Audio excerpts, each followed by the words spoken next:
देखिए, हजरत प्रॉफिट मोहम्मद की डेथ के बाद कौन नया खलीफा बनेगा, इसको लेके जो मुस्लिम कम्युनिटी थी इसमें एक कन्फ्लिक्ट स्टार्ट हो गया था। एक ग्रुप चाहता था कि हजरत प्रॉफिट मोहम्मद के फ्रेंड हजरत अबू बकर वो खलीफा बने, और दूसरा ग्रुप चाहता था हजरत प्रॉफिट मोहम्मद के दामाद हजरत अली वो खलीफा बने। अब इसको लेके मुस्लिम कम्युनिटी जो है वो दो ग्रुप्स में डिवाइड हो गई थी। हजरत अबू बकर को खलीफा मानने वाले सुन्नी मुस्लिम हुए और हजरत अली को खलीफा मानने वाले शिया मुस्लिम हुए।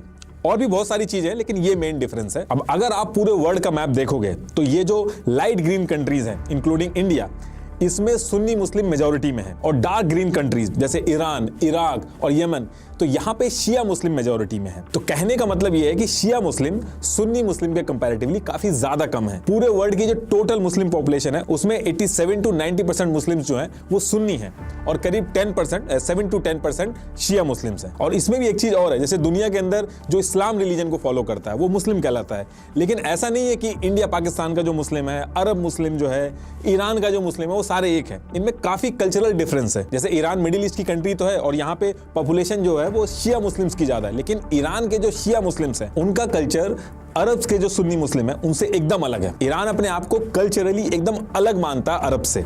ईरान में फारसी बोली जाती है। ईरान मिडिल ईस्ट में है लेकिन अरब लीग का मेंबर नहीं है। अरब कंट्रीज वो हैं जहां अरेबिक बोली जाती है, वहां के मुस्लिम अरब मुस्लिम्स कहलाते हैं। अरब पूरे मिडिल ईस्ट में मेजॉरिटी में। अब ऐसा कोई स्पेसिफिक ऑफिशियल डिफाइंड मैप नहीं है मिडिल ईस्ट का, लेकिन जनरली 17 मिडिल ईस्ट कंट्रीज में से 13 अरब कंट्रीज हैं। ईरान इन 13 में से नहीं है। अरब की जो सुन्नी मुस्लिम पॉपुलेशन है वो डोमिनेट करती है पूरे मिडिल ईस्ट में। ये नंबर्स में भी ज्यादा है। शिया मुस्लिम्स जो हैं और सुन्नी मुस्लिम्स जो हैं इनमें हमेशा से कन्फ्लिक्ट रहा है, और इसके चलते पूरे मिडिल ईस्ट में चाहे ईरान सऊदी प्रॉक्सी कन्फ्लिक्ट हो, ईरान सिविल वॉर हो, सीरिया सिविल वॉर हो, बहराइन अपराइजिंग हो, 2014 में आईएसआई का शिया परसिक्यूशन हो, मिडिल ईस्ट के अंदर हर जगह इस चीज का रेलेवेंस आपको दिखेगा। इनफैक्ट इस चीज को समझे बिना मिडिल ईस्ट की जियोग्राफी समझना बहुत ही मुश्किल हो जाता है। अब देखिए, इंडिया से ये वेस्ट की तरफ, ये इधर है मिडिल ईस्ट, और यहां अरब सुन्नी मुस्लिम मेजोरिटी वाली कंट्रीज के बीच में ये है ईरान, और पहले इसको पर्शिया कहते थे।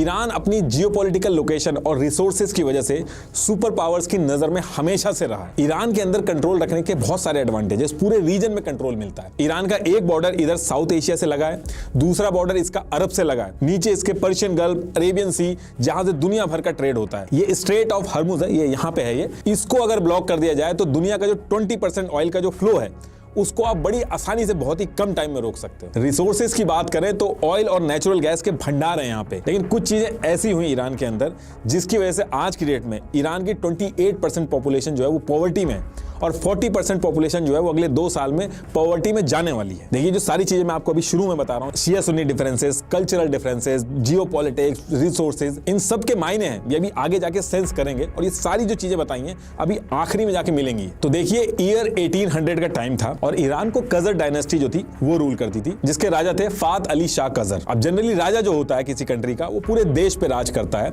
उसकी चलती है, लेकिन ईरान के अंदर थोड़ा सा अलग सिस्टम था। यहाँ पे शिया मुस्लिम पॉपुलेशन जो थी वो ज्यादा थी। लोग अपने शिया मुस्लिम रिलीजन जो है उससे वेल कनेक्टेड रहते थे, और यहाँ पे रिलीजन के जो स्कॉलर्स होते थे, जो रिलीजन की बातें लोगों तक पहुंचाते थे, रिलीजन के लॉ क्या है वो लोगों को समझाते थे, तो इनकी ज्यादा चलती थी। ये जो रिलीजियस स्कॉलर्स थे इनको उलेमा बोला जाता था, और इसमें भी जो सबसे ज्यादा पढ़े लिखे स्कॉलर्स होते थे उनको आयतुल्ला बोला जाता था। और ईरान के अंदर ये जो उलेमा है इनके पास पॉलिटिकल पावर भी थी, तो सिर्फ राजा की नहीं चलती थी, उलेमा अगर कुछ कह देता था तो राजा को मानना पड़ता था। तो ये सिस्टम ईरान के अंदर उस टाइम पे काम कर रहा था। तो उस टाइम पे ईरान, जो कि पर्शिया कहलाता था उस टाइम पे, उसका एक बॉर्डर ब्रिटिश इंडिया से लगता था। पाकिस्तान उस समय अलग नहीं हुआ था, इंडिया के ऊपर ब्रिटिशर्स जो थे वो रूल करते थे, तो ईरान का एक बॉर्डर ब्रिटिशर्स के साथ लगता था, और दूसरा बॉर्डर जो था वो रशिया से लगता था। अब उस टाइम पे भी ईरान की जो जियोपॉलिटिकल इंपॉर्टेंस थी और जो रिसोर्सेज थे उस पे ब्रिटिशर्स और रशियन जो थे उन दोनों की नजर थी। दोनों ही सुपर पावर के बीच में ईरान फंसा हुआ था। अब इसके बाद डेट आती है मई 1804, और रशिया मौका देख के ईरान पे अटैक कर देता है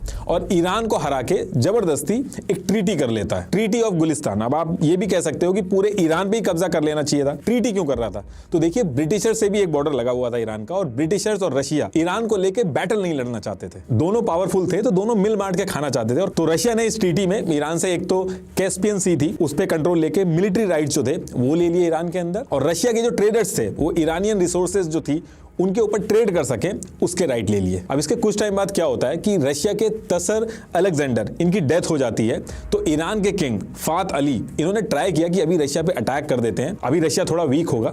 तो ईरान के राजा ने इनके ऊपर अटैक किया।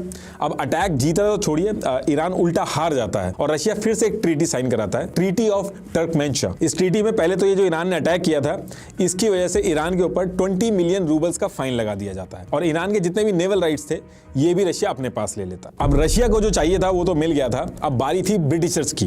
अक्टूबर 1834 का टाइम था, फात अली शाह की डेथ हो गई थी, मोहम्मद शाह जो थे वो राजा बनते हैं और इनकी भी डेथ के बाद 5 सितंबर 1848 को इनके बेटे नासिर अल दिन शाह ईरान के राजा बनते हैं। ये थोड़ा एग्रेसिव थे, इन्होंने राजा बनने के कुछ ही साल बाद करीब 1856 में एक एरिया था हेरत नाम से, जिसको राजा नासिर जो थे वो ईरान का हिस्सा मानते थे और इसको ईरान के अंदर लेने के लिए ये अटैक कर देते हैं और यहाँ पे ब्रिटिशर्स को एक मौका मिलता है और ब्रिटिशर्स मौका देख के उल्टा अटैक कर देते हैं। पहले तो ईरान को वापस भेजते हैं और उसके बाद ब्रिटिशर्स भी ट्रीटी ऑफ पेरिस साइन करा लेते हैं। सेम जो चीजें रशिया को नॉर्थ में मिली थी वही सारी सेम चीजें ब्रिटिशर्स को साउथ ईस्ट एरिया में मिल गई थी ईरान के। तो ये ट्रीटी वगैरह करके रशिया और ब्रिटिशर्स ने ईरान को अपने अपने तरीके से बांट लिया था और अपना अपना हिस्सा ले रहे थे और दोनों को लड़ाई नहीं करनी पड़ रही थी।